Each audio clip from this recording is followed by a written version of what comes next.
नमस्कार, हल्ला बोल में आपका स्वागत है। आपके साथ मैं हूं अंजना ओम कश्यप। ओबीसी के नेता कर्पूरी ठाकुर से लेकर जाटों और किसानों के नेता चौधरी चरण सिंह तक को भारत रत्न देने का ऐलान किया जा चुका है। पूर्व प्रधानमंत्री नरसिंह राव और कृषि वैज्ञानिक एमएस स्वामीनाथन को भी भारत रत्न देने का ऐलान हुआ है। इस लिस्ट में लालकृष्ण आडवाणी भी शामिल है। आज हम इस सवाल पर चर्चा करेंगे कि कहीं भारत रत्न के ऐलान का कनेक्शन बीजेपी की हैट्रिक वाली तैयारी से तो नहीं है। पीएम मोदी पहले ही दावा कर चुके हैं कि बीजेपी तीसरी बार सत्ता में आएगी और 370 लाएगी। प्रधानमंत्री नरेंद्र मोदी के भरोसे की पुष्टि इंडिया टुडे और सी वोटर का survey, mood of the nation survey भी करता है, जिसके मुताबिक अगर आज लोकसभा चुनाव हुए तो एनडीए को 335 सीटें मिलेंगी, इंडिया गठबंधन 146, एनडीए को 44.4% वोट, वहीं इंडिया गठबंधन को 38.3। मूड ऑफ द नेशन सर्वे में करीब 42% लोगों ने प्रधानमंत्री मोदी के कामकाज को शानदार बताया है। 20% अच्छा कह रहे हैं, मिला लीजिए हो जाता है 60%। एवरेज कहने वाले 11% हैं। अगर उसको भी जोड़ दीजिए तो पीएम की अप्रूवल रेटिंग 71% से ज्यादा है। इस सर्वे के मुताबिक, मूड ऑफ द नेशन सर्वे के मुताबिक नरेंद्र मोदी के करीब 44% लोगों ने अब तक का सबसे बेहतरीन प्रधानमंत्री बताया है। मतलब आजादी के बाद से अब तक 44% लोगों ने। लेकिन इधर जो अप्रूवल रेटिंग्स आप देख रहे हैं उस पर नजर रखिए, क्योंकि अगर हम 42% शानदार वाले और उसमें 18.5% के आसपास अच्छा को जोड़ें और एवरेज मानने वाले लगभग 12% लोगों को जोड़ें तो लगभग 70% के ऊपर अप्रूवल रेटिंग उनकी आती है। मूड ऑफ द नेशन सर्वे इस बात की पुष्टि करता है कि लोगों को मोदी सरकार का कामकाज पसंद आ रहा है। लोग पीएम मोदी को भी पसंद कर रहे हैं। तीसरी बार सत्ता में वापसी के लिए दूसरे सियासी हथियारों की जरूरत है क्या? ये रिपोर्ट देखिए। सुधांशु त्रिवेदी जी, राष्ट्रीय प्रवक्ता भारतीय जनता पार्टी के, हमारे साथ जुड़ेंगे। अभय दुबे जी, प्रवक्ता कांग्रेस पार्टी के। केसी त्यागी जी आज हमारे साथ जुड़े हैं। केसी त्यागी जी, स्वागत है आपका। एनडीए में शामिल होने के बाद आज आप आ रहे हैं, इसलिए आपका विशेष स्वागत किया है। शशि शेखर जी और आशुतोष जी भी हमारे साथ जुड़ेंगे, लेकिन पहले ये रिपोर्ट। अब हमारी सरकार का तीसरा कार्यकाल भी बहुत दूर नहीं है।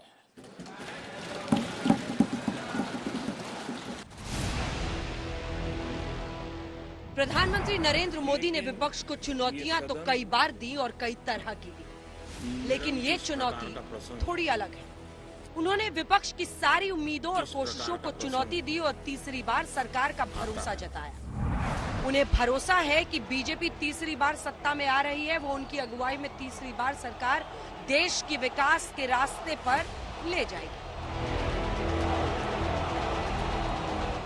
इंडिया टुडे ग्रुप और सी वोटर का मूड ऑफ द नेशन सर्वे प्रधानमंत्री नरेंद्र मोदी के भरोसे को पुख्ता कर रहा है। सर्वे के मुताबिक अगर आज हो लोकसभा चुनाव तो एनडीए को 335 सीटों पर जीत मिलेगी, इंडिया गठबंधन 166 सीटों पर जीत हासिल करेगी और अन्य को 42 सीटें मिलेंगी।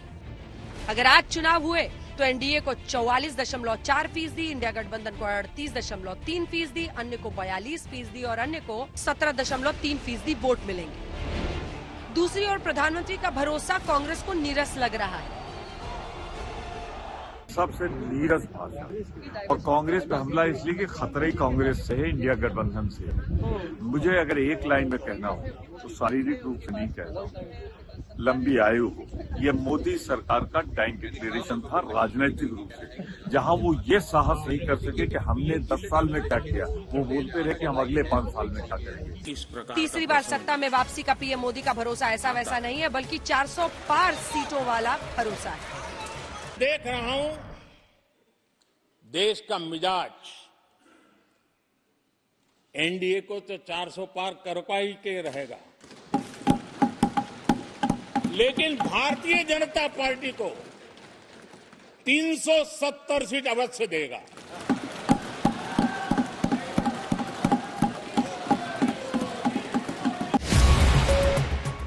दूसरी ओर 400 पार वाले पीएम मोदी के दावे में कांग्रेस को ईवीएम वाला खोट नजर आ रहा है। सबसे बड़ा ये बात है कि चुनाव होने की पहले मोदी जी को कैसे पता लगता है कि 370 आ जाएगी। तो दिखाते हैं कि 370 धरा हटाई, इसका मतलब 370 उनको तोहफा मिलेगी। लेकिन इस तरीके की दावे के साथ कोई बात अगर कहे, इसके मतलब अंदर में कुछ छुपे हुए राज है, जो राज ईवीएम में भी छुपाए गए हैं। मुझे लगता है 11th largest in the world. लेकिन प्रधानमंत्री मोदी जानते हैं कि 400 पार का टारगेट पूरा करते हुए तीसरी बार सत्ता में वापसी कैसे होगी। राम मंदिर को चुनावी हथियार बनाने की तैयारी है। बीजेपी संसद के दोनों सदनों में व्हिप जारी करेगी। प्रधानमंत्री खुद संसद में राम मंदिर की चर्चा कर चुके हैं। भगवान राम न सिर्फ अपने घर लौटे बल्कि एक ऐसे मंदिर का निर्माण हुआ जो भारत की महान सांस्कृतिक परंपरा को नई ऊर्जा देता रहेगा।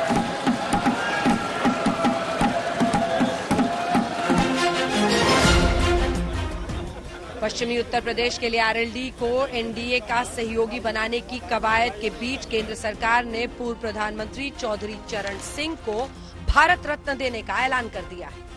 तो क्या ये किसानों और जाटों को साधने की कोशिश है? देखिए, कोई कसर रहती है। आज मैं किस मुंह से इनकार करूं आपके सवाल। चौधरी चरण सिंह के अलावा कृषि वैज्ञानिक एमएस स्वामीनाथन और पूर्व प्रधानमंत्री पीवी नरसिम्हा राव को भी भारत रत्न देने का ऐलान किया गया है। अब कांग्रेस के पास स्वागत करने के अलावा कोई रास्ता नहीं। Ma'am, Bharat Ratna for PV Narasimha Rao ma'am, for former Prime Minister Chaudhary Charan Singh and Bharat Ratna for PV Narasimha Rao, ma'am. तो क्या 400 पार का टारगेट पूरा करने के लिए बीजेपी की नजरें दक्षिण पर टिकी हैं? मैंने उसे सकारात्मक दृष्टि से देखते हैं और सच्चाई ये है कि इनको तो पहले ही नवाजा जाना चाहिए था, लेकिन इसका संज्ञान पहली बार यदि किसी गवर्नमेंट ने लिया है तो मोदी जी के नेतृत्व की हमारी गवर्नमेंट ने लिया है। दलगत राजनीति से ऊपर उठकर पीवी नरसिम्हा राव को भी सम्मानित किया। नहीं, बराबर दलगत राजनीति से ऊपर उठकर ही हम लोग इस प्रकार के फैसले करते हैं। भारत रत्न राष्ट्रपति देता है तो बहुत अच्छी बात है कि ये जो है भारत रत्न दिया गया। पीवी नरसिम्हा राव जी जिन्होंने आर्थिक सुधार सबसे जबरदस्त किए थे, और मुझे दुख है कि उनके साथ मनमोहन सिंह जी वित्त मंत्री थे। इन दोनों ने आर्थिक सुधार लाए जो बाद में 2004 से 14 तक लागू हुआ। उसके खिलाफ श्वेत पत्र आ रहा। तो एक तरफ तो आप उस टीम को भारत रत्न दे रहे हैं और दूसरी तरफ उसी टीम की जो है आलोचना कर रहे हैं संसद में।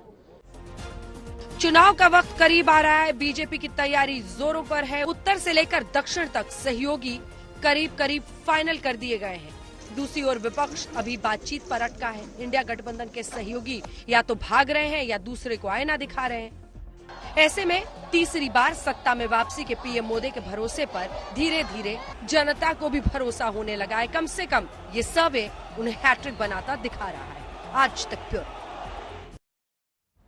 चलिए चर्चा की शुरुआत करते हैं। सुधांशु त्रिवेदी जी, आप ही से पहला प्रश्न वही जो हम लोगों ने शो का नाम रखा है,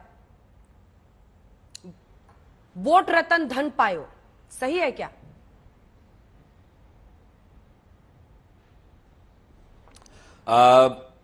अंजना जी, जो लोग ये कहने का प्रयास कर रहे हैं तो बहुत मजेदार बात है। उन्हें लगता है कांग्रेस के पूर्व प्रधानमंत्री को सम्मान देने से हमें वोट मिल जाएगा। यानी वो ये स्वीकार कर रहे हैं कि वो खुद अपने आधार, अपने पूर्वजों और उसकी परंपरा से किस सीमा तक कट गए। अब बताइए, एमएस स्वामीनाथन का तो जो योगदान है भारत के विकास में और एग्रीकल्चर की फील्ड में जाकर, उसमें तो कोई मुझे नहीं लगता पार्टी पॉलिटिक्स की बात है। चौधरी साहब पहले उत्तर प्रदेश के मुख्यमंत्री थे जो गैर कांग्रेस के थे, और खैर वो बात छोड़िए कि उनके साथ बाद में क्या हुआ, किस ढंग से वो प्रधानमंत्री बने और कांग्रेस ने धोखा दिया, वो अलग बात थी। मगर किसानों को लेकर स्वतंत्र भारत में राजनेताओं में, मतलब देखिए वो शेतकारी किसान संगठन वाले शरद जोशी जी, वो विषय अलग, मगर किसानों के विषय को लेकर यदि कोई नेता सबसे पहले स्थापित हुआ है 60 के दशक में, तो वो चौधरी साहब। पीवी नरसिम्हा राव जी के विषय में मैं अंजना जी अपना एक व्यक्तिगत अनुभव बताना चाहता हूं। 2002 में वॉशिंगटन में हयात होटल में मेरी नरसिम्हा राव जी से मुलाकात हुई। वो इंडो अमेरिकन फ्रेंडशिप काउंसिल के प्रोग्राम में गए हुए थे। मेरा सौभाग्य था कि मुझे उनसे मिलने, 2002 अटल जी प्राइम मिनिस्टर थे। मैंने उनसे ये बात बोली कि despite being a BJP man, I am a great admirer of you. आगे की बात मैं अंग्रेजी में बोली थी, हिंदी में बोल देता हूं दर्शकों के लिए। मैंने कहा, जब आपने सत्ता संभाली, ये देश अपने स्वतंत्रता के बाद के सबसे चुनौतीपूर्ण समय में था। अर्थव्यवस्था ध्वस्त हो चुकी थी, 2 बार रुपए का डिवैल्यूएशन हो चुका था, सोना गिरवी रखा जा चुका था। इसके बाद आप आइए, दूसरी समस्या क्या थी? पंजाब का आतंकवाद समाप्त नहीं हुआ था, कश्मीर में आतंकवाद शुरू हो गया था, एलटीटी ने राजीव गांधी जी की जान ली थी, पूर्वोत्तर में शुरू हो गया था, मंडल के कारण जातिगत वैमनस्य चरम पे था, अयोध्या में गोलियां चलने के कारण एक धार्मिक वातावरण चरम पे था, और इन सब के बीच में अल्पमत की सरकार। मैंने कहा कि आपने जिस कुशलता से इन सारी चीजों को निकाला है उससे मुझे लगता है कि वो बहुत प्रेजवर्दी है। और मैंने ये भी बोला, मैंने कहा बताइए, आपने अटल जी को भेज दिया था जेनेवा में अपनी सरकार का नेतृत्व करने के लिए, और अटल जी ने जाके पूरा श्रेय नरसिम्हा राव सरकार को दिया। तो मैंने उनसे ये कहा कि शायद अटल जी भी आपसे सलाह लेते हैं। तो जानते क्या बोले? कहते अटल जी तो मुझसे बहुत ताकतवर नेता है। मैंने कहा जी हमारे तो 182 सांसद हैं, आपके तो 232 थे, तो आपकी सरकार ज्यादा शक्तिशाली थी। तो आगे सुनिए जो नरसिम्हा राव जी ने बोला वो कितना महत्वपूर्ण था। उन्होंने कहा भाई सांसदों की संख्या महत्वपूर्ण नहीं है, अटल जी को तो पूरा देश नेता मानता है, मुझे तो मेरी पार्टी में लोग नेता मानने को तैयार नहीं थे, मेरे तो कुछ तमाम सांसद मुझे नेता मानने को तैयार नहीं थे, मैंने तो कैसे राम भरोसे चलाया। और मैं अंजना जी एक और बात बताऊं, पाकिस्तानी पत्रकार से वो फ्लुएंट उर्दू में बोल रहे थे, एक ईरानी पत्रकार से उन्होंने पर्शियन में जवाब दिया, इंग्लिश तो अच्छी बोल ही रहे थे, मुझसे ऐसी हिंदी बोल रहे थे जैसे कि हिंदी भाषी क्षेत्र के हो। यह दर्शाता है कि उन्होंने किस चुनौतीपूर्ण वातावरण में से क्या निकाला। मगर अफसोस क्या बताएं, लाल बहादुर शास्त्री जी ने जिन्होंने भारत का न्यूक्लियर प्रोग्राम शुरू किया, और नरसिम्हा राव ने जिन्होंने आज भारत को इस आर्थिक मुकाम की तरफ पहुंचाया, परंतु उन्हें जो उचित सम्मान मिलना चाहिए था हमने पार्टी पॉलिटिक्स से ऊपर उठ के दिया है। हम इस बात को भूल गए कि हमारी 4 सरकारें बर्खास्त हुई थी, सरदार पटेल की सबसे ऊंची मूर्ति नरेंद्र मोदी जी ने बनवाई। हमें इससे कोई फर्क नहीं पड़ता कि उनके गृह मंत्री रहते हुए संघ पे प्रतिबंध लगा था। देश के लिए सोचने का सबका नजरिया अलग होता है। हम ये देख सकते हैं नीतियों में गलती हो सकती, पर नीयत सही थी कि नहीं।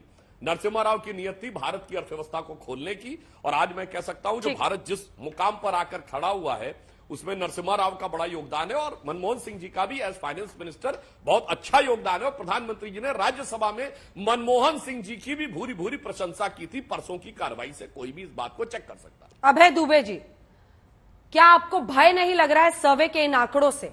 क्योंकि अगर ये नरेंद्र मोदी की सफलता का प्रतीक बन रहा है सर्वे, तो दूसरी तरफ आपकी विफलता का। आप एक विकल्प इस देश को देने में नाकाम रहे, हैट्रिक बना रहे हैं साहब वो, अगर यही सर्वे के आंकड़े नतीजों में तब्दील होते हैं। एंटी इनकम्बेंसी नहीं, प्रो इनकम्बेंसी दिख रहा है। देखिए परिणाम, और दूसरी तरफ नरसिम्हा राव की अनदेखी का आरोप लगातार लगता है कांग्रेस पार्टी पर, उस पर भी जवाब दीजिए। पीएम तक ने इस पर चर्चा की थी, दोनों पर। अंजना जी, परिणामों के पहले नाकामी मत थोप दीजिए हम पर।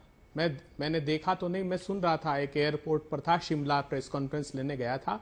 आप बता रही थी कि 46% बिहार के लोग नीतीश बाबू को नापसंद कर रहे हैं, एनडीए को नापसंद कर रहे हैं, और आपने कहा कि 60% का अंतर है पसंदगी नापसंदगी में, 5-5% पर सरकार बदल जाती है। खैर, जो भारत रत्न दिया है भारत की सरकार ने, मैं उसमें चौधरी चरण सिंह जी, स्वामीनाथन जी, नरसिम्हा राव जी, लाल कृष्ण आडवाणी जी, सभी के प्रति मैं साधुवाद करता हूं। मगर सत्ता का भय जब सता रहा है, सत्ता का खतरा आने का मंडरा रहा है, तो इनको चौधरी चरण सिंह, नरसिम्हा राव जी और स्वामीनाथन जी को याद आ रहे हैं। मैं जयंत चौधरी जी का बताया कि दिल जीत लिया। अरे दिल जीतने के लिए नहीं जयंत साहब, ये दल को जीतने का काम है। आप देखिए, कर्पूरी ठाकुर को भारत रत्न दिया, नीतीश बाबू को तोड़ लिया।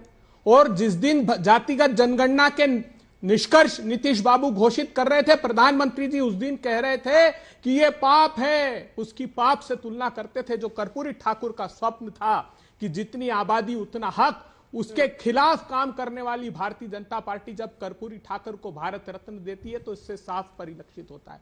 चौधरी चरण सिंह जी की आत्मा जार जार रो रही होगी, उनके पोते को लहू लुहान कर दिया, हाथरस में मार मार के उनके सारे जाट समुदाय के जितने उनकी पार्टी के लोग थे वो लहू लुहान कर दिए गए। किसानों की राह में कील और कांटे बिछा दिए गए। 700 किसानों ने शहादत दी। चौधरी चरण सिंह क्या इस बात से प्रसन्न होंगे? क्या स्वामीनाथन जी इस बात से खुश होंगे कि 14 के पहले भारत के प्रधानमंत्री नरेंद्र मोदी जी भाषण देते थे कि स्वामीनाथन का C2+50 दूंगा, उसको एक्सप्लेन करते थे कि उसकी मेहनताना दूंगा, उसकी इनपुट कॉस्ट दूंगा, उसकी जमीन का किराया दूंगा।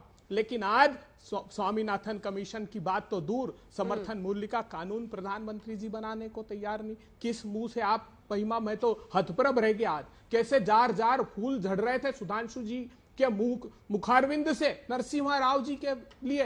अरे आग उगलते थे, मेरे साथ शो में थे। इन्होंने क्या आरोप लगाया? इन्होंने आरोप लगाया कि नरसिम्हा राव वही नरसिम्हा राव है जिन्होंने कहा था कि मस्जिद फिर से बनाएंगे। अरे कल तक जो आप आलोचना से बाज नहीं आते थे, आज महिमा मंडन कर रहे हैं। तब भी हमारे नेता थे, आज भी हमारे नेता थे। इनकी कथनी और करनी का अंतर देखिए। जिस पर आरोप लगाते थे रोज कि सरयू का पानी रक्त रंजित कर दिया, वो नपेंद्र मिश्रा जी को राम नाम की कमेटी में सर्वोच्च स्थान दे दिया। मुलायम सिंह जी पर आरोप लगाते थे, उन मुलायम सिंह जी को इन्होंने सर्वोच्च अवार्ड से नवाज दिया, पद्म विभूषण दे दिया। जिस पर आरोप लगाया इन्होंने, ये तो पहले कहावत थी चोरी और सीना जोरी, इन्होंने उस कहावत को बदल दिया। इन्होंने सीना जोरी से चोरी प्रारंभ कर दी। ये राजनीतिक दल चुराने लगे हैं, ईडी के माध्यम से सीना जोरी करते हैं। आप देखिए, शिवसेना को चुरा लिया, एनसीपी को चुरा लिया। जिस पर भ्रष्टाचार के सीना जोरी की, ईडी से आरोप लगाए, वो पार्टी तोड़ दी। अरे इतने डरे हुए क्यों हैं आप? एक अकेले राहुल गांधी से इतने भयाक्रांत हैं? अरे आप अगर इतना आत्मविश्वास है आप में, तो लड़ते ना चुनाव। दलों को तोड़कर फिर भी आने वाले नहीं हो, ये ध्यान रख लो। अगर राम लहर के नाम पर भी 18 सीटें कम बता रही हैं अंजना ओम कश्यप जी अपने चैनल पर, तो ये चुनाव आते आते परिस्थितियां बदल जाएगी। सुधांशु जी याद रखिएगा, हिंदुस्तान का मतदाता आंख बंद करके नहीं देखा हुआ है। आपने 6 से 7 वाला शो तो देख लिया था नीतीश कुमार पर, लेकिन 8 से 9 नहीं देखा, जब कांग्रेस पार्टी 52 से 71 पर ही पहुंच रही है। नहीं, और क्या आप लोगों को चिंता करनी है, नहीं करनी है? छोड़ दीजिए, सब छोड़ दीजिए, मत कीजिए सर चिंता। आप इंतजार कीजिए। अच्छा है, आपको मोदी हमारी चिंता देश कर रहा है, आप निश्चिंत रहिए। ठीक है, अच्छा है, ठीक है, बहुत अच्छा है सर। सुधांशु जी सिर्फ 2 लाइन का जवाब दीजिए, क्योंकि स्पेसिफिक उन्होंने आरोप लगाया, मुझे जाना है केसी त्यागी जी के पास। 2 लाइन। मैं स्पेसिफिक सिर्फ फैक्ट की बात करता हूं। आज डरा हुआ कौन है और कौन दुष्प्रचार कर रहा है? राहुल गांधी जी क्या एब्सर्ड बात बोलने लगते हैं कि 5 दशक तक वो ओबीसी नहीं थे। अभय जी क्या बकवास की बात करते हैं। 7 अगस्त 1990 को मंडल कमीशन लागू हुआ, उससे पहले भारत सरकार की शब्दावली में ओबीसी वर्ड ही नहीं था, सिर्फ राज्यों में था 1960 और 70 के दशक में। और फिर वो मामला कोर्ट में गया, कोर्ट का जजमेंट आया 93 में जजमेंट वो इंप्लीमेंट हुआ। तो भारत सरकार में ओबीसी की लिस्ट 94 में बनी। ओ भाई साहब 5 दशक से नहीं थे, फलाना ढिमाका। देखिए झूठ की इंतहा हो गई है आप लोगों के लिए। ये डर दर्शाता है आपका कि किसी भी प्रकार का दुष्प्रचार करके आप अपनी बात को साबित करने का प्रयास कर रहे हैं। और जो चौधरी साहब के बारे में कह रहे हैं, तो मैं सिर्फ ये बताना चाहता हूं, उनको मुख्यमंत्री भी हम ही लोगों ने बनाया था, जनसंघ के सपोर्ट से वो बने थे पहली बार। प्रधानमंत्री भी जनसंघी सबसे बड़ा घटक था। हां, गिराने वालों में आप सबसे आगे थे, इसमें कहीं कोई संशय नहीं है। इस बात पे हम आपकी पूरी बात से सहमत हैं कि चौधरी साहब को गिराने में आप लोग हमेशा आगे रहे, बढ़ाने में हम लोग आगे रहे। आपने उस दौर की राजनीति को केसी त्यागी जी देखा, इसलिए सबसे करीब से आप इस पर बोल पाएंगे। जो आरोप अभय दुबे जी लगा रहे हैं उस पर भी जवाब दीजिएगा। और कई लोग 5M से इसे जोड़ रहे हैं कि कर्पूरी ठाकुर के जरिए मंडल को साधा गया है, LK आडवाणी के जरिए मंदिर को साधा गया है, स्वामीनाथन MS स्वामीनाथन को देकर मिलेट्स पर PM का जोर है, तो मंडी क्योंकि किसानों की बात की वो चौधरी चरण सिंह की बात हो गई है, और मार्केट क्योंकि एक आर्थिक मंदी के दौर पर PV नरसिम्हा राव अच्छे PM साबित हुए, उन सबको साधने की कोशिश की है बीजेपी ने। अंजना जी, आज मैं बहस में ना तो कटु होना चाहता हूं और ना आज का जो मेरा आनंद है उसको मैं बहस का हिस्सा बनाना चाहता हूं। चौधरी चरण सिंह असली भारत के, रियल इंडिया के, आज़ादी के बाद के सबसे बड़े नेता थे। वो प्रधानमंत्री बने, मुख्यमंत्री बने, ये महत्वपूर्ण नहीं है। उन्होंने 1 दर्जन से ज्यादा किताबें प्रायोरिटीज की शिफ्टिंग को लेकर के, रूरल इकोनॉमी को लेकर के, वो सब गांधीवाद पर आधारित है, उन्होंने की। और एक हायरार्की उनको मैं आपको बताता हूं, मेरे कमरे में तस्वीर लगी हुई है जिसमें गोविंद बल्लभ पंत देश के सबसे बड़े सूबे के मुख्यमंत्री हैं और 3 उनके पार्लियामेंट्री सेक्रेटरी हैं, लाल बहादुर शास्त्री, CB गुप्ता और चौधरी चरण सिंह। इतिहास गवाह है, लाल बहादुर शास्त्री प्राइम मिनिस्टर बन गए 66 में, सीबी गुप्ता 2-2, 3-3 बार मुख्यमंत्री बन गए, लेकिन चौधरी चरण सिंह का विभाग बदल करके और उनको पशुपालन मंत्री बना दिया। चूंकि उन्होंने, मैं जरा चाहूंगा इस तस्वीर को अपने कैमरा में दिखाएं, गोविंद बल्लभ पंत जी के चौधरी चरण सिंह और सीबी गुप्ता जी हैं और उधर लाल बहादुर शास्त्री जी हैं। ये 1947 का चित्र है जब वो पहली बार मुख्यमंत्री बने थे और उसके बाद देश के गृह मंत्री। मैं कहना ये चाहता हूं अंजना जी, 1957 में अधिवेशन हुआ था कांग्रेस पार्टी का नागपुर में। पंडित जवाहरलाल नेहरू जी देश के पहले प्रधानमंत्री थे और वो काफी प्रभावित थे रशियन मॉडल से। जब नागपुर सम्मेलन होता है तो कांग्रेस की तरफ से एक प्रस्ताव आता है कि कोऑपरेटिव फार्मिंग होनी चाहिए, जो सोवियत संघ में थी या और सोशलिस्ट मुल्कों में थी। तो चौधरी चरण सिंह उत्तर प्रदेश के एक मंत्री होने के नाते उसका विरोध करते हैं और वो प्रस्ताव गिर जाता है और कांग्रेस पार्टी में चौधरी चरण सिंह का अवसान भी शुरू हो जाता है। एक दूसरा, पंत जी का रेवेन्यू मिनिस्टर होते हुए उन्होंने उत्तर प्रदेश में इफेक्टिव लैंड रिफॉर्म किए जो आपके बिहार में नहीं हो पाए। आपके बिहार में आज भी नक्सल प्रॉब्लम है, लेकिन उत्तर प्रदेश में एक दिन भी नक्सल प्रॉब्लम नहीं हुई, चूंकि इफेक्टिव लैंड रिफॉर्म वहीं हुए।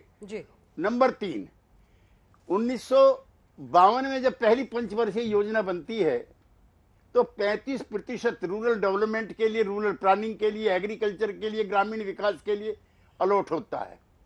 जो तीसरी योजना आते आते पंचवर्षीय सिर्फ 15% रह जाता है और इंडस्ट्रियलाइजेशन के लिए, अर्बनाइजेशन के लिए सिर्फ 15% है। 1952 में वो 1962 में 35% हो जाता है। यद्यपि पंडित जवाहरलाल नेहरू की उदारता थी, उन्होंने 1962 में संसद में स्वीकार किया कि यहाँ प्रायोरिटीज के लिए जो मनी की शिफ्टिंग थी वो मेरी गलती थी। तो चौधरी चरण सिंह के नेतृत्व में मैंने अपना राजनीतिक जीवन शुरू किया। और कितने बड़े थे, जिस दिन वो 1974 में अध्यक्ष बने हैं लोक दल के, बीजू पटनायक उपाध्यक्ष थे, पीलू मोदी जनरल सेक्रेटरी थे, राजनारायण कर्पूरी ठाकुर जी उनके निकटस्थ सहयोगी, चौधरी देवीलाल जी थे, चौधरी कुंभाराम जी थे। इतना बड़ा कद उनका था। उनके नेतृत्व में मुझे आपातकाल में जेल जाने का मौका मिला। मेरी बहुत कम उम्र थी अंजना जी, 77 में, जब उन्होंने जनता पार्टी के युवा संगठन का मुझको महामंत्री बनाया।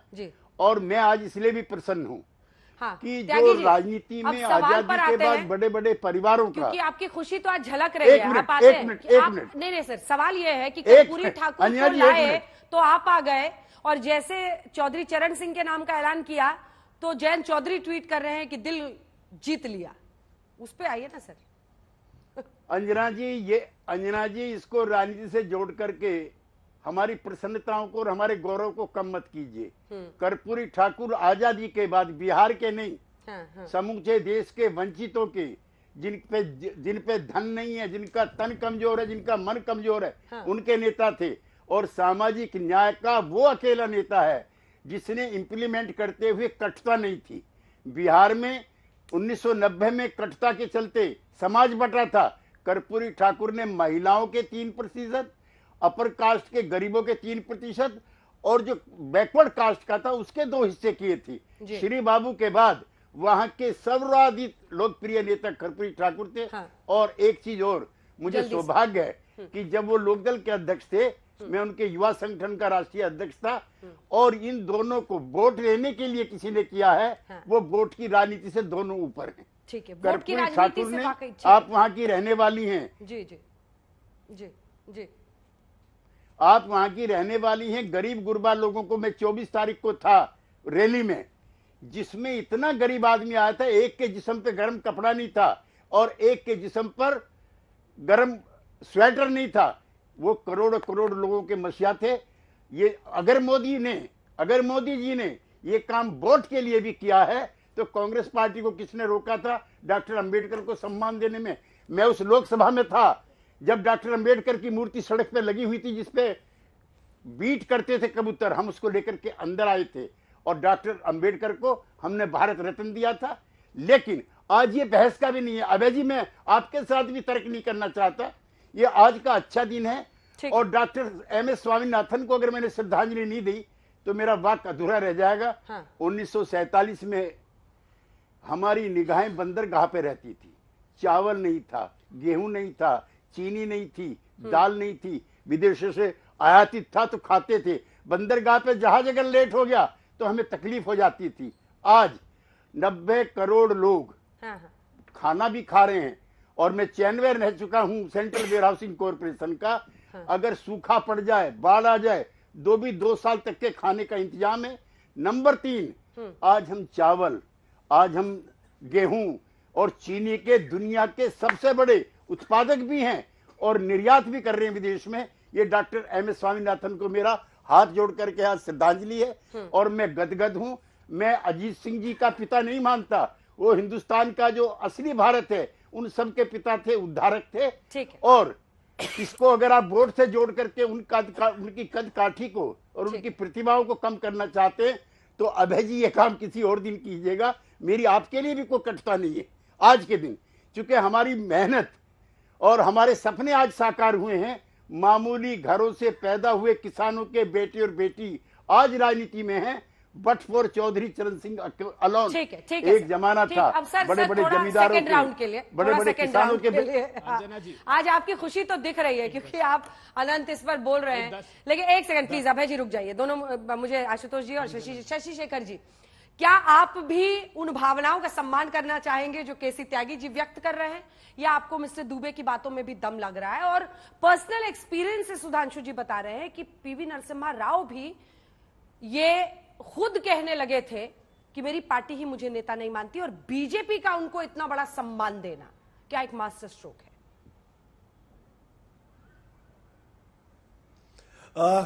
इसके एक तो इतने धाकड़ नेताओं को बुलाएगी तो सारा समय वो ले जाते हैं तो थोड़ा सा जो भी थोड़ा बड़ा समय है मैं उसमें आपको 2-3 बातें बता देना चाहता हूं। इसमें से 2 महानुभावों से मिलने की मुझे भी सुअवसर मिला। नरसिंह राव साहब के साथ मैं नवंबर 1991 में जर्मनी गया था और वहां पर एक बड़ा अद्भुत वाकया हुआ था। वो वहां के मुख्य इंडस्ट्रियलिस्ट को उन्होंने बुलाया था और वो चाहते थे कि वो लोग देश में निवेश करें। आज जब निवेश की बात होती है तो लोग भूल जाते हैं कि नरसिंह राव ने उसमें क्या मेहनत की थी। हाँ। तो उसमें एक ने कहा कि आपके यहाँ बहुत ज्यादा there is lot of paper work in your country. तो उन्होंने कहा but there is acute scarcity and we are definitely environment lover, तो जस्ट डोंट वरी।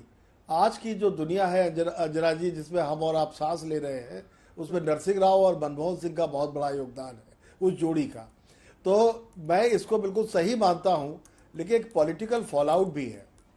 कल आपका सर्वे बता रहा था कि टीडीपी को 17 सीटें मिल सकती हैं और अगर टीडीपी और बीजेपी मिलते हैं, उस जमाने में पता नहीं कितने, सुधांशु जी को याद होगा और दुबे जी को भी और त्यागी जी को तो यकीनन, कि लोग उन्हें तेलुगु बिड्डा कहते थे नरसिंह राव को। तो तेलुगु बिड्डा का कुछ अगर साथ सहारा मिलता है तो शायद फायदा मिल जाए। चौधरी चरण सिंह के बारे में तो कुछ कहना ही इसलिए नहीं है क्योंकि चौधरी चरण सिंह का काम भी था, लेकिन वो राजनेता बहुत बड़े थे और आज पूरे जाट लैंड में सारी राजनीति चौधरी साहब के नाम के इर्द गिर्द घूमती है। जो लोग भारतीय जनता पार्टी से चुनाव लड़ते हैं वो भी चौधरी साहब की जय बोलते हैं। तो मैं यकीनन इस बात को मानूंगा, it's a good master stroke. चुनाव से कुछ महीने पहले स्वामीनाथन, मुझे उनसे मिलने का बहुत अवसर मिला कई बार, मैं बहुत गौरवान्वित हूं। लेकिन स्वामीनाथन जैसे लोगों को इतने दिनों बाद भारत रत्न मिलना ये बहुत अच्छी बात नहीं है, ये काम पहले होना चाहिए था। और एक बात और, त्यागी जी का मैं बड़ा सम्मान करता हूं। अकेले स्वामीनाथन ने नई क्रांति की थी, हरित क्रांति की उस सरकार को भी याद रखना चाहिए जिसकी अगुवाई में वो हुई थी। अगर आज कोई भी किसी भी चीज का श्रेय लेता है तो वैज्ञानिकों के साथ साथ उस राजनेता को भी याद किया जाना चाहिए। अंजना, ठीक है। आशुतोष जी, आपके पास आते हुए, कर्पूरी ठाकुर को इसलिए भारत रत्न ना दिया जाए क्योंकि इसे माना जाएगा कि मंडल की पॉलिटिक्स बीजेपी अब कर रही है। एलके आडवाणी को इसलिए नहीं दिया जाए क्योंकि वो मंदिर कर रहे हैं। मतलब इस तरह से अगर हम देखें तब तो पूरी लिस्ट निकाल लीजिए, किसी न किसी जाति, धर्म, किसी मुद्दे से जुड़े हुए व्यक्तियों को ही अब तक मिला है। हर चीज में वोट खोजना क्या सही है? और जब बात चौधरी चरण सिंह जैसी शख्सियत की हो जब बात पीवी नरसिम्हा राव की हो या फिर एम एस स्वामीनाथन की हो, कर्पूरी ठाकुर की हो? देखिए अंजना जी, दो चीजें मैं कहूंगा। और सबसे पहले मैं माफी चाहता हूं त्यागी जी से, क्योंकि जब किसी व्यक्ति को भारत रत्न जैसा पुरस्कार मिलता है तो यह हम पत्रकारों का यह दायित्व भी है कि इतिहास में जाके ब्रूटल असेसमेंट करें, और इसमें किसी को बुरा नहीं मानना चाहिए। और अगर कोई बुरा मानता है तो मैं मानूंगा उसके अंदर इतिहास बोध भी नहीं है। दो चीजें हैं, जो बातें त्यागी जी ने कही है, जो बातें सुधांशु जी ने कही है, जो बातें अभय जी ने कही, मुझे उससे कोई नाइत्तफाकी नहीं है।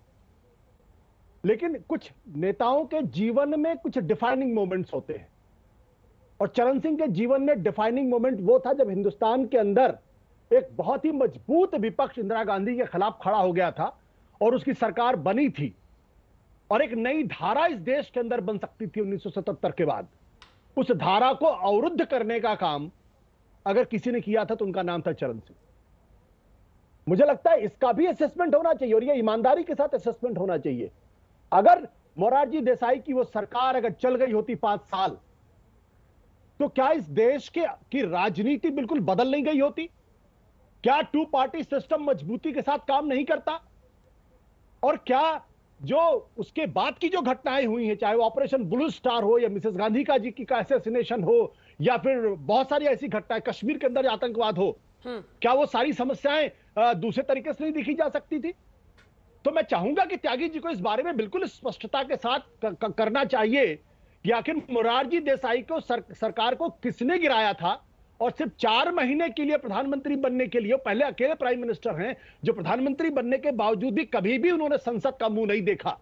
इसका भी तो असेसमेंट होना चाहिए। और अगर क्यों नहीं होना चाहिए, अगर इसका असेसमेंट हम नहीं करेंगे तो क्या ईमानदारी के साथ हम किसी बात को करेंगे? दूसरी बात, अभी एम एस स्वामीनाथन जी की बात हो रही थी, शायद त्यागी जी इस बात को भूल गए कि दरअसल जो ग्रीन रिवॉल्यूशन की शुरुआत थी वो अटल बिहारी वाजपेयी, माफ करेगा, लाल बहादुर शास्त्री के समय में हुई थी। क्योंकि जब चीन के युद्ध के बाद जब लड़ाइयां शुरू हुई थी, तो उसके बाद भारत के अंदर जो अमेरिका ने अनाज रोकने के बारे में बातचीत की थी, तब ये सवाल खड़ा हुआ था कि क्या भारत को अनाज के मामले में नंबर 1 होना चाहिए या नहीं होना चाहिए। तब लाल बहादुर शास्त्री ने शुरुआत की थी, सी सुब्रमण्यम उस वक्त वित्त मंत्री, उन्होंने शुरुआत की थी, और एम एस स्वामीनाथन ने उसको लागू किया था। और अगर इंदिरा गांधी ने उसको आगे नहीं बढ़ाया होता तो क्या आज स्वामीनाथन नहीं कर पाते? इसलिए मैं कहता हूं कि हमारे देश के अंदर दिक्कत क्या है कि जो तमाम राजनीतिक दलों के लोग हैं वो सिर्फ यूनिडायमेंशनल, एकांगी तरीके से, जब वो एक पार्टी के साथ होते हैं तो उसकी गाथा गाते हैं, जब दूसरी पार्टी के साथ होते हैं तो दूसरी तरीके से गाथा गाते हैं। मैं अगला एक प्रश्न आपसे आशुतोष जी पूछना चाहती हूं, उसका जवाब आप दे देंगे तो स्पष्टता बहुत आ जाएगी लोगों के मन में भी जो आपको सुन रहे हैं, कि भारत रत्न तो इंदिरा गांधी को भी मिला है जिन्होंने इमरजेंसी लागू किया था। तो क्या वो भारत रत्न भी गलत था? क्योंकि डिफाइनिंग मोमेंट की अगर आप बात करें, अगर मैंने, आप मुझे मिसकोट मत करिए, मैंने कभी नहीं कहा कि भारत रत्न मिलना गलत था।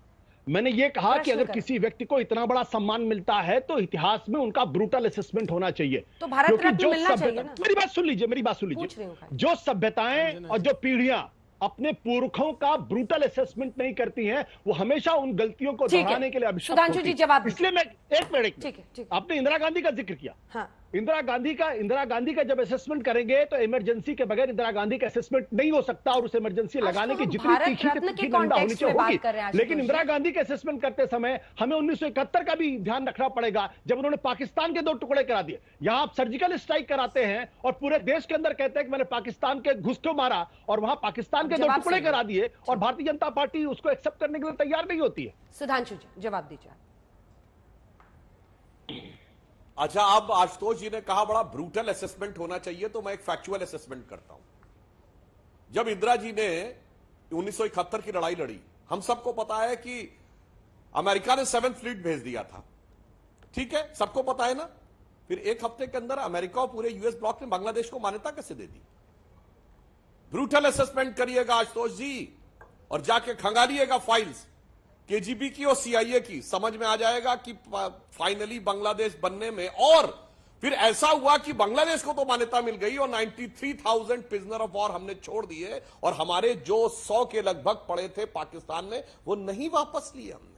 हमने पीओके पे एक उंगली नहीं रखी। ये निर्णय भारत और बांग्लादेश के बीच में हुआ था या कहीं और हुआ था? अब इसके डॉक्यूमेंट्स अवेलेबल हैं। और दूसरा आपने कहा, मैं ब्रूटल नहीं, मैं फैक्चुअल असेसमेंट की बात करता हूं। चौधरी साहब भारत के पहले प्रधानमंत्री थे जिनको समर्थन देने वाली कांग्रेस ने विश्वास मत से पहले समर्थन विड्रॉ कर लिया। मान्यवर वो 4 महीने इसलिए रहे थे कि चुनाव होने थे, वरना वो 24 दिन के अंदर उन्होंने इस्तीफा दे दिया था। क्यों? क्योंकि कांग्रेस ने समर्थन विड्रॉ कर लिया बिफोर ही फेसेस पार्लियामेंट। और ये उनकी इस बात में महानता थी, वो विश्वनाथ प्रताप सिंह की तरह नहीं हुए कि नहीं, समर्थन हमने जब भाजपा ने विड्रॉ कर लिया तो भी हम लड़ेंगे और फाइनल कोशिश करेंगे कि बहुमत सिद्ध हो जाए। And VP Singh became the first prime minister who was defeated on the floor of the house. Chaudhary Charan Singh जी ने कहा कोई बात नहीं, मेरा समर्थन विड्रॉ हो गया, ये मेरी इस्तीफा। ये भी असेसमेंट है, इसको पूरा करना चाहिए। तो जिन लोगों ने वो गेम किया, और आपकी बात से मैं सहमत हूं, जब जनता पार्टी में केसी त्यागी जी मानेंगे, जब सब लोगों ने अपने दल का विलय कर दिया था तब वो गठबंधन नहीं चला जनाब। तो आज जो ये सो कॉल्ड इंडी गठबंधन है, इसकी क्या गति हो रही है? मतलब इस पे तो वो लाइन लागू हो रही है आशुतोष जी, जो इस इंडी गठबंधन के ऊपर, और ऐसा ही कुछ कुछ उस समय भी हुआ था जनता पार्टी के टाइम में भी, कि नादान तमन्ना रेती में अंजना एक बार उम्मीद की कश्ती खेती है, एक हाथ से देती है दुनिया 100 हाथों से देती है। ठीक है आशुतोष जी, छोटा सा, एकदम छोटा सा। देखिए एक बात मैं बता दूं कि 1989 में जो भूमिका इंदिरा गांधी की थी चरण सिंह की सरकार को गिराने में, मार्क माई वर्ड, 2024 के चुनाव के बाद वही भूमिका नरेंद्र मोदी और भारतीय जनता पार्टी की होगी बिहार के अंदर। त्यागी जी, इस पर तो अब आप ही को बोलना पड़ेगा। अंजना जी, इस सीधा कंधा किसी का भी हो, बंदूक आपकी तरफ चल रही है। बोलना चाहता हूँ, और आप तो एनडीए में आने के बाद आज पहली बार आए हैं, बोलना चाहता हूँ अंजना जी, तो आपके बदले हुए बोल सुनने में अच्छा भी लगेगा। अंजना जी, मैं मुझको तो चौधरी चरण सिंह लेके आए आज, मैं आजकल नहीं आ रहा हूँ किन्हीं कारणों से। खैर 100 आशुतोष जी, मैं आपका ज्ञान बढ़ाना चाहता हूँ। आप देश के विद्वान पत्रकारों में से एक हैं। मुरारजी भाई नहीं चाहते थे कि जनता पार्टी बने। भारतीय जनसंघ के हमारे मित्र बैठे हुए हैं, वो नहीं चाहते थे कि जनता पार्टी बने, वो अपनी अलग आइडेंटिटी रखना चाहते थे। So was the case with the socialist. It was Chaudhary Charan Singh alone जिनके प्रयासों से जनता पार्टी बनी एक। उसमें सबसे ज्यादा एमपी 100+, आप किताब पढ़ लीजिएगा, मैं दे दूंगा आपको, वो चरण सिंह के लोक दल के थे। मुरारजी भाई के 23 एमपी थे। और जयप्रकाश नारायण भी नहीं चाहते थे कि मुरारजी भाई भी प्राइम मिनिस्टर बने। चौधरी चरण सिंह ने उनको प्राइम मिनिस्टर बनवाया, नंबर 1। राजनारायण जी ने इंदिरा जी को हराया चुनाव में रायबरेली में। और ये मुरारजी भाई की हिस्टोरिकल मिस्टेक थी कि चौधरी चरण सिंह और राजनारायण दोनों को मंत्रिमंडल से बाहर कर दिया। खाक है ऐसी पार्टी पर जो बनाने वाले सरकार से बाहर चले जाएं, और जो चाहते नहीं थे, एक दिन भी हिस्सा नहीं लिया किसी आंदोलन में मुरारजी भाई ने, उनको हमने प्रधानमंत्री बनाया। उन घटनाक्रम की आपको जानकारी नहीं। मैं आपसे कहना चाहता हूं, और मैं उस बातचीत का हिस्सा हूं, मैं आर्टिकल लिख चुका हूं।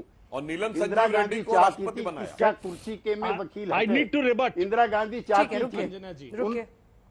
उनके पुत्र अभय दुबे जी, माफी चाहता हूं, अन्याय मत कीजिए। संजय गांधी ने मुझसे कहा, I am on record on writing, कि हमारे मुकदमे हटवाइए। जब चौधरी चरण सिंह ने वो मुकदमे हटवाने से मना कर दिए, उसके बाद चौधरी साहब के घर पे बीजू पटनायक थे, हम सब लोग थे। हाँ। चौधरी साहब ने कहा कोई मैं दबाव में नहीं मानूंगा। वो गए और जाके इस्तीफा दे दिया। इतिहास की जो घटनाएं हैं वो अपने आप में सब कुछ कहती हैं। किसी के ईर्ष्यालु होने से, किसी के मन खराब होने से, किसी के पत्रकारिता में प्रतिबद्धता कहीं और होने की वजह से इतिहास नहीं बदला करते। ये कहां से बात हो गई? वो हिस्टोरिकल फैक्ट्स रख रहे हैं। ठीक है आशुतोष जी, छोटा सा। अंजना जी, मुझे लगता है केसी त्यागी जी को मुझे ये बताना पड़ेगा कि संजय गांधी के पास चरण सिंह का सारा हिसाब लेकर कौन जाया करते थे। त्यागी जी आज यहां बैठे हुए हैं, त्यागी जी को इस बात का बताना पड़ेगा कि क्या वो त्यागी जी थे कि नहीं थे जो संजय गांधी के लगातार टच में थे और चरण सिंह और इंदिरा गांधी को करीब लाने वालों में थे। और सरकार गिराने में अगर किसी का रोल था मोरारजी देसाई का, तो उसमें क्यासी त्यागी का भी हाथ था। मैं डंके की चोट पे इस बात को कहता हूं। त्यागी जी, सीधा टारगेट है आप पर। रुक जाइए अभय जी, मामला बहुत गंभीर हो चुका है। त्यागी जी से मैं त्यागी जी सरकार में एक बार केसी जी बोले। नहीं केसी जी ठीक है, इसके बाद अभय जी आऊंगी, फौरन आपके पास आऊंगी। आशुतोष जी, केसी जी छोटा सा जवाब, मेरे सवाल का जवाब दीजिएगा। क्या आप संजय गांधी और चरण सिंह के बीच में सुन लिया आशुतोष जी? आशुतोष जी सुन लिया उन्होंने? मैं सुन चुका हूं जिस सरकार का बनाने वाला निर्माता हाँ।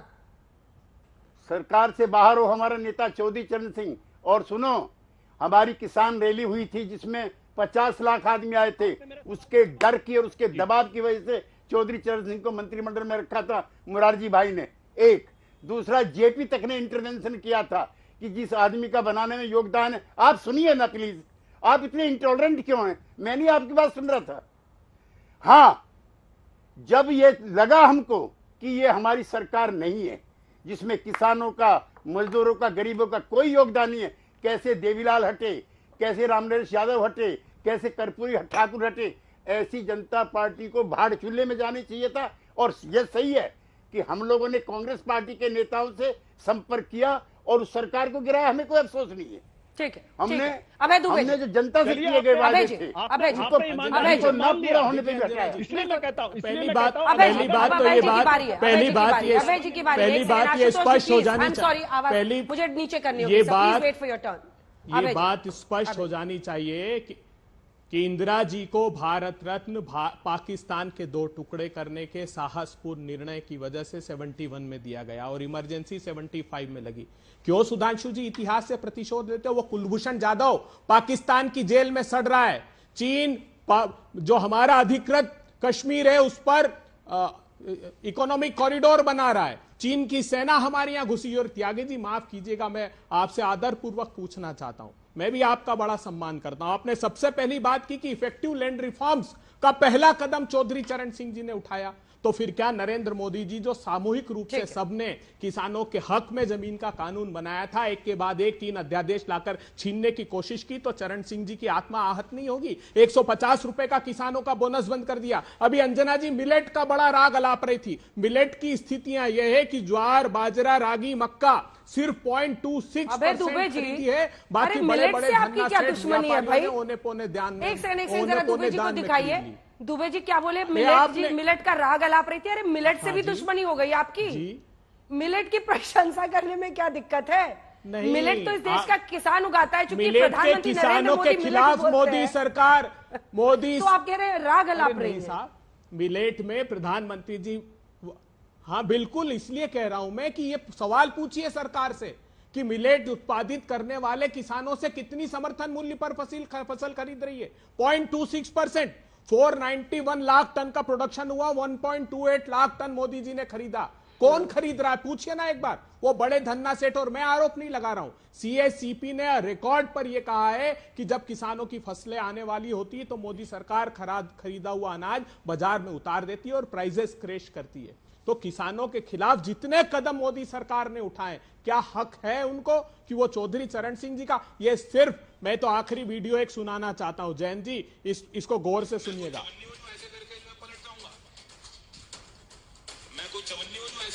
चवन्नी पर आज चर्चा हो रही है। आप सुधांशु जी जवाब दीजिए। ठीक है, अब अभय जी अब जवाब ले लेते हैं। चवन्नी पर खूब चर्चा हो रही है, कौन क्या कहता है, डीएनए, चवन्नी सब बोलते रहिए, लेकिन इधर एनडीए की तरफ सब जा रहे हैं। आपके लिए इंडिया में सबको रोक कर रखना एक चुनौती बन गई है। लेकिन सुधांशु जी, हर एक रत्न जरूरी होता है, आज यही मामला है ना। आप हर सेक्टर को अपील कर रहे हैं जहां जहां पर आपको लग रहा है कि हम जरा कमजोर विकेट पर हैं, और उनकी बातों का भी जवाब दीजिएगा। देखिए, बड़ी विचित्र बात है, हम अपनी पार्टी से बाहर के लोगों का सम्मान कर रहे हैं जिनसे हमारा पुरजोर विरोध रहा, तो उसमें भी किसी को राजनीति नजर आ रही। मोदी जी ने जो ये परिस्थिति बनाई है, सरदार पटेल की सबसे ऊंची मूर्ति बनाना, प्रणब मुखर्जी जी को भारत रत्न, मदन मोहन मालवीय को भारत रत्न, एससी जमीर और तरुण गोगोई को भी पद में बांट दिया है मान्यवर। किसी ने दूसरी पार्टी के लोगों को इतना नहीं दिया होगा। परंतु अंजना जी, चवन्नी की इन्होंने बात कही, तो मैं चवन्नी के ऊपर 2 लाइनें सुनाना चाहता हूं। अभय जी याद करिएगा, किसी जमाने में कांग्रेस का सदस्यता शुल्क चवन्नी होता था, तब नारा होता था 1 चवन्नी चांदी की, जय बोलो महात्मा गांधी की। और सत्ता में आते ही ऐसे सुर बदले, मुझे लगता है कि शशि शेखर जी को जरूर ध्यान होगा, बड़े कांग्रेस के पुराने नेता होते थे बंशीधर शुक्ल, वो स्वतंत्रता संग्राम सेनानी थे, और स्वतंत्रता के बाद चंद वर्षों में कांग्रेस में आए, भ्रष्टाचार से इतने दुखी हो गए कि उन्होंने एक कविता लिखी थी, हुईगा स्वतंत्र भारत हमार। उन्होंने लिखा, कहां हूं कुर्सी, कहां हूं बेड़िन की झनकार, कहां आप कुर्सी गद्देदार, कहां चवन्नी मांगे गुजर, कहां आप रिश्वत में शुमार, हुईगा स्वतंत्र भारत हमार। तो भाई साहब चवन्नी ने आपको कहां से कहां पहुंचाया और उसके बाद रिश्वत बेशुमार ने आपको कहां से कहां पहुंचाया, ये उस चवन्नी की कहानी भी आपके लोगों की जुबानी मैंने सुनाई। बंसीधर कांग्रेस के व्यक्ति वक्त इतने की इजाजत देता। आप सभी का बहुत धन्यवाद हमारे साथ चर्चा में जुड़ने के लिए। आप देखते रहिए।